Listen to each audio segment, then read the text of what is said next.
Umar Hashim, da gaske sati mai zuwa za a daura auren ka da PA? Babu shakka, Karimata. Malam Isa, me ka fahimta a dangane da interview da nake? Na fahimci so kake ka isa da sakonka ta wannan hanyar kenan. Wannan batun haka yake. Ka yadda cewa wannan batun haka yake, to ta akai ka sani. Yanzu ya za a kai tunanin ya akai na san da wannan maganar bayan bana nan.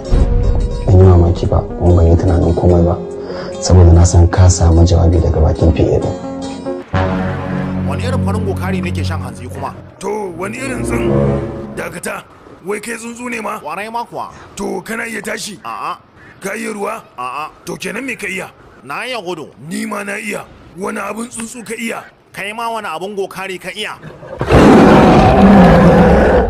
Ka lahi wannan zangon.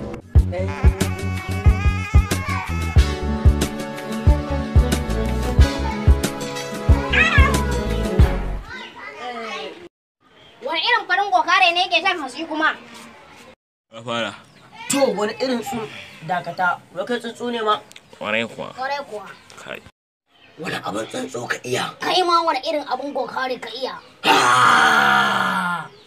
Ku rattaba mana subscribe sannan ku danna ƙararrawa. Haka zalika, ku san bada mana like, ku saburbudo mana sharhi, sannan ku yada wannan ɗauka